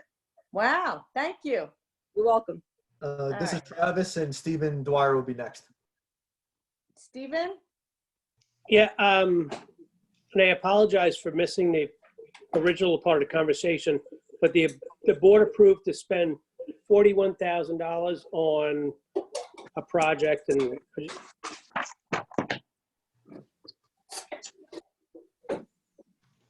Are you, this is Travis. Are you asking what it was for? Yeah, yes. Oh, okay. It's the lifeguard contract that we contract every year for at the beach. I'm sorry, Travis, say it one more time. It's the beach. It's for the beach. It's the lifeguards who are hired every year for the for the beach and the swimming. Okay, and one more question is, with the landscape contract, were there multiple bids or is it just the one? The board bid out this project last year, and so they ended up deciding to just move forward with the current vendor based on how his services were. He was on a trial basis basically for I want to say 8 or 9 months. He wasn't in a full year, so the board just decided to move forward with him this year. So a $200,000 project, they didn't get multiple bids? We did, Stephen. We bid this out in the past, and unfortunately, a lot of people didn't want it. I don't know why, but we were lucky enough to get at him, and he's doing a great job. And it's the same people that didn't want to. We were struggling trying to get somebody to bid on it. No, we received bids. The issue is that Well, that was okay. Go ahead. Thank you, Liz. No, I mean, we did get bids, but I mean, the thing is that, again, it was a trial basis. The board wanted to see if it was going to work, and he came in under bid again, even from the previous time we went out to bid last year. And the board's trying to build a relationship with a vendor. I agree that there are times where bidding, especially depending on dollar figures and situations, I agree bidding should take place. But this was basically a decision that was made last year as a trial basis, and he's still coming in under budget. Okay, fair enough. I do want to stress that the previous landscape company, was more money and didn't do half the work. That wasn't a question asked, Liz, but thank you very much. Thank you. This is Travis again. Alan, do you want to start taking additional questions? Those are the 3 that came up through in the middle of the meeting. Yeah, I got Laura. You're on mute. Good evening. Hi, Laura Bullion, 50 Mountain View Drive. I have a question regarding, and I heard earlier about the speed limit signs. I'm not really sure that this is going to deter people from speeding. I've been outside working a bunch, and there are FedEx trucks, UPS trucks, and cars flying by 40, 45 miles an hour. My kids are grown, so it doesn't really affect me. My neighbors at 48 requested that a speed bump, Tom and Casey Clarkson, be put in right directly in front of their house. Trying to check the status on this. This is a safety issue. There's not one speed hump, bump, whatever you want to call it, on Mountain View. And I don't think that putting a sign in is going to slow people down. Travis? What are we doing to address this? And I think that and in addition, one more thing, I think that these companies that are sending trucks in need to be aware that we have a speed limit of 25 miles an hour inside this community. I'm not sure why we need additional signs. Earlier I was talking about the asphalt company. We were on schedule for 10 speed humps in the community for April. We're still planning on installing 10 speed humps in the community. I'm sorry, I don't have the locations right off the top of my head. I think there were four were going on Mountain View when we looked last time. I remember going on Mountain View. I don't remember what Yes, specific. three or four were we planned on Mountain View. So in addition to the speed humps that are supposed to be installed for this year, the board is going to be looking to install 10 more in the community next year. And it was in addition to just having some additional speed signs that have radar speeds from the Brookfield Police Department to help. Great. Thank you so much for that update. I think it'll be really helpful. Are you running 2 meetings on 2 devices? Because I keep getting an echo every time out of yours. Every time I mute you, the echo all goes away. That's why I kept muting you. Okay. Hi.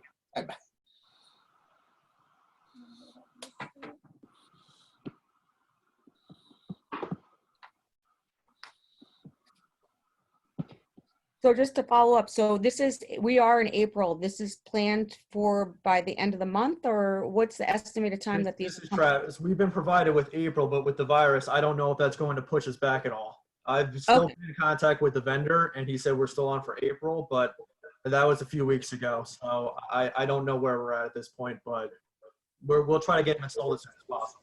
Right. Okay. As long as it's on the docket and it's coming up, that's great. Good to know. I'll let my neighbors know as well. Thank you. Looks like Ronnie Shepherd. How you doing? I'm Ronnie Shepherd, 147 North Lakeshore Drive. I own and I live at 21 Mountain View Drive. I was wondering this summer if we should temporarily take down the middle of the fence at the beach so the community could socially responsibly distance, and then we could avoid the bottleneck at the gate and avoid touching it. Good thought. Anybody? I just thought that it would give us more space to spread out before we go close it down, because we can't, be 6 feet away from each other.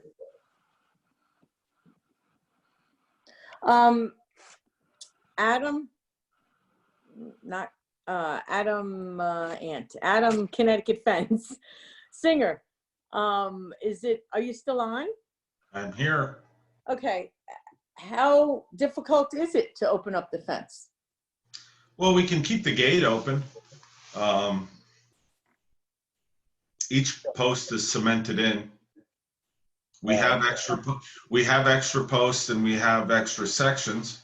I had bought extra when I did it, and then I just put it under the clubhouse. So if we needed to do something, we could. It's really up to you. It's up to you. There's no money involved. Right. We have what we need, and the on-site guys can take care of it. So. My thought was that if it was more open, that people would spread out on the grass instead of all congregating in one area like they do now, especially when it's busy down the beach in the summertime. I mean, I think really logically would be to just not have people walking through one 4-foot wide gate. So if we took one post out, that would remove the gate and a section, which would give us 8, 9, 10, 12 feet of open area to go in. All right. Well, it's a thought, Ronnie, and it's a good thought. How do we keep control of who goes in and who goes out then? Correct. Well, then the new lifeguard that's responsible It's will gonna be have a to little stand more. there. So you're gonna have to have 2 lifeguards at the gate, and then the other. Well, before we had a fence, we just had somebody in the parking lot, and that Yeah. seemed to work better than that. So, all right, we'll definitely take it into consideration if need be. Hopefully, we won't have to. Thank you. Thanks, Ronnie. Anybody else? I don't know how to do this. I have a quick question for Adam.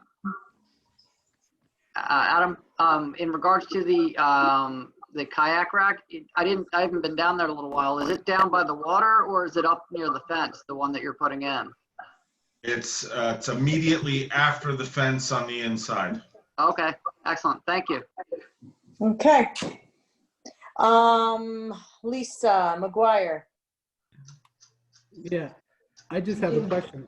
Are we not going to follow what Brookfield's doing with their park and how they get in and out and things like that? Which Like, they, open up their swim park over there on the other side of the lake? I don't know what they're doing. But I was told, I thought the attorney said we have to abide by whatever our town. Right, so we'll find it. We will abide by whatever they're doing. So we just have to find out, but we don't know because they're not open. I don't know about opening up gates until you find out whether or Yeah, not. no, but it's an idea in case we have to. Okay, great. Okay. Also, I have another question. Okay. I have another question. The cost of mooring your boat, shouldn't that include like some cost into the docks and other things associated with the boats, like the ramp? In other words, people are paying for this out of the community taxes, and they don't get to use that facility. So shouldn't there be some added charges to cover the cost of the docks and the ramps and the mooring? In other words, the extra money that we're getting from the residents that we're charging for the kayaks and the moorings, No. the extra, Yeah. the excess be put toward to replenish the money that we spent on the docks? I mean, there should be some cost associated with taking care of the maintenance of the docks, the ramps, the gates, everything associated with that. Okay. I think it's only fair to the people that don't have boats and don't get to have those spots. Right. Do you want a boat spot? I don't want a boat spot. Me either. I want a kayak spot. And if I have to pay $100 for a kayak spot, I'll pay it. I mean, it's just, I think it's only fair. All right. Anybody else? Anybody? Alan, do you see anybody? Travis? This is Travis. I would let Alan, just take additional people. I think it's better that he actually call the person out before, people jump in. So. Yeah, no, it's been working out pretty good. I thank everyone for their cooperation and muting yourself and everything. It's worked out pretty good. I want to thank Adam Cohen for being so patient with us, and I don't know, did we do a good job? You did a great job. So I have a question. I've already made one call over and chatted with the first selectman. So should I make another call over to the town and have a chat with Steve regarding what they're doing with the beach and what they're doing? Yes. But Adam, before Adam leaves, can you just, I don't know if it's appropriate, but to let us know how we should handle the budget, or let the community know our options on the budget next month? Sure. It's Adam Cohen, the attorney. There are basically two options that you've got on the budget. The first one is that the governor said that the district can do its budget up to 30 days later than normal, which would be through June 30th. You could hold a meeting. With any luck, people will be able to hold a meeting again in person by then. It's more likely that you won't. If you can't, then the governor has also said that he's suspending the requirement for owners to approve a budget, just because he knows that people can't congregate. So he's entered an executive order that says that the board alone can approve a budget at a meeting like we're doing right now, where everyone can dial in and listen and talk. And as long as the budget is no more than 1% higher than last year's, the board alone can vote on it. So those are your two options. All right, great. I thank you for your time. If there's nothing else, we'll go into executive session. I thank everybody for your time. This Yes. is Travis. We don't have any Yep. items for executive session. Well, I'm sorry? We don't have any items for executive session. Oh, well, that's even better. My Lord. Yeah. Okay. I again want to wish everybody safety, be smart and responsible and healthy. This is Travis again. Can we get a motion to adjourn? Yep. Anybody? Motion to adjourn. Bye, Hutch. I'll second it. What a great Hello? meeting. I would like to thank Nancy Johnson for all the great signs that she's making for the office. I'm just saying. Yes. Thank you, Nancy. Okay. All those in favor? Aye. Aye. Okay. All right. Have a good evening. Thank you, Thank guys. you. Great Hey, work. Travis. Hey, Travis. Great job. Yes? Just two reminders. To the extent that the ordinances have been changed, you need to run it in the newspaper. Yep. And you know that provision in the charter that tells you what to say? Yep. All right. And then the other thing is that the audio recording of this meeting needs to be put up on your website or a transcript. So, I mean, what if we want, I mean, I know that we've been recording. I don't know what the options are if we could do video. I mean, but does it matter if we do video or the whole thing, or, you know, Video, audio, or transcripts. Those are your Okay. three choices. I don't think it does video. It just basically does audio, and Okay. it catches the IMs in between and all that. And I can pull that all up in files. So I'll work on that tomorrow and figure it out, and we'll figure a way to post it up there. You could just give it to me, and then I can have the webmaster post it. Yeah, we may have to do, depending on the size of the file, I may not be able to transfer it. We may need to do some magic, but Yeah, yeah, we could talk about it, you know, just so we'll figure it out, but we'll definitely get it up on the website. I think I put you in as a user. Okay. If I put you in as a user, I recorded it to the cloud, so technically you should have access to it. Okay. So try that, and then if not, hit me tomorrow and we'll figure it out. All right, sounds good. All right. Great, guys. All right, thank you, everyone. Thank you. Have a good night. Good night, everyone. Right.